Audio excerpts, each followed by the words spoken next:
kembali lagi di Sapa Malang bersama saya Nadifa Rahma dan juga ada Mbak Lilis dari Kalimaya Baskara FM yang saat ini sudah mengudara setengah abad lebih dan juga melegenda menjadi radio pertama di Kota Malang begitu ya. Tadi juga sudah disampaikan, diceritakan bagaimana perjalanan perkembangan dari Radio Kalimaya Baskara sendiri dan berbagai tantangan yang dilalui dari eksternal maupun internalnya begitu ya. Nah, salah satu tantangan yang harus dihadapi juga ini adalah pendengar-pendengar begitu ya, karena semakin lama tadi kan juga menurun begitu ya radio ini ya.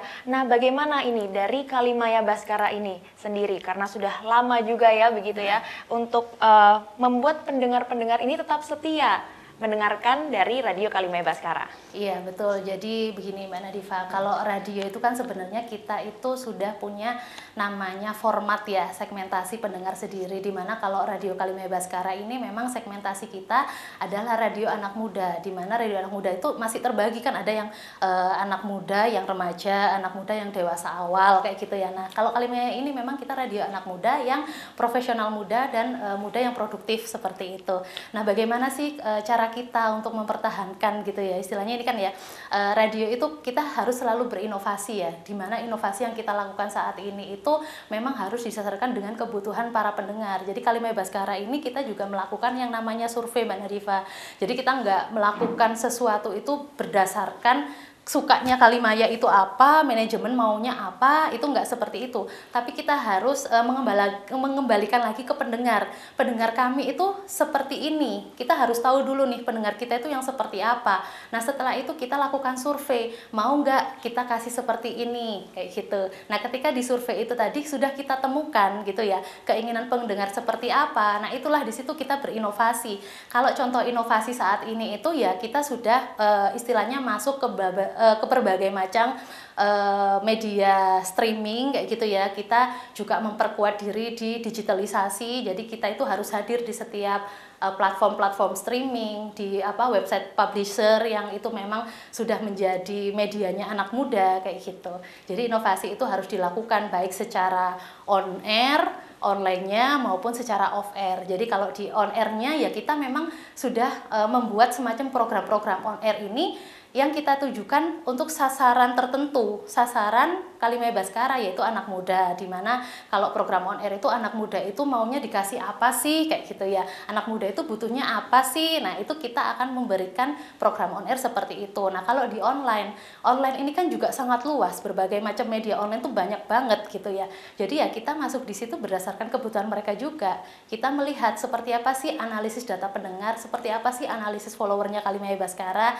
Nah dengan cara kita mengetahui kemauan mereka, itu kita bisa memenuhi kebutuhan yang mereka inginkan. Nah disitulah Kalimaya eksis hingga sekarang ini, karena mungkin kita bisa adaptif ya menghadapi sebuah perubahan seperti itu. Oke, adaptif dan ingin dekat dengan pendengar begitu ya. Betul. Dengan targetnya tadi anak-anak muda yang produktif seperti itu ya, mendekatkan diri kepada pendengar itu menjadi salah satu strategi yang dilakukan oleh Kalimaya Baskara. Nah tadi kan juga Kalimaya ini kan juga ke digital ya sekarang ya, karena mengikuti perkembangan zaman juga.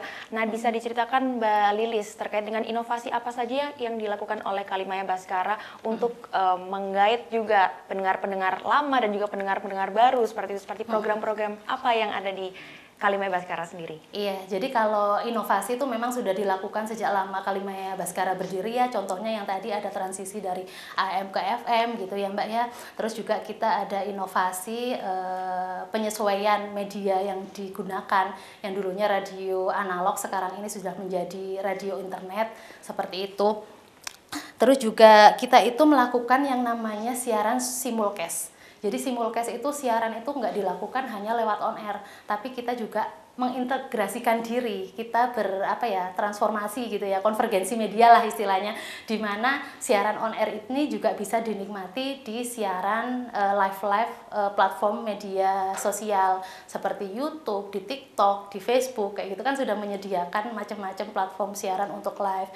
Nah itu salah satu inovasi yang dilakukan oleh Kalimaya Baskara.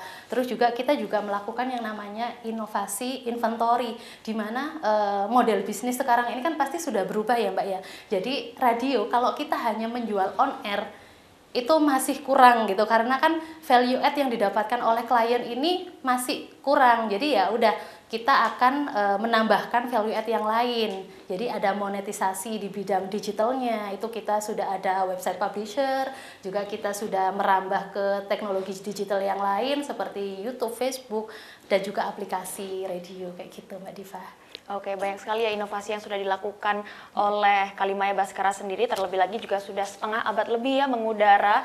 Jadi banyak juga ya perlu diubah mengikuti perkembangan zaman dan juga target-target pasar begitu ya, agar pendengar-pendengar ini masih tetap setia dan juga bisa menarik ini ya pendengar-pendengar baru seperti itu.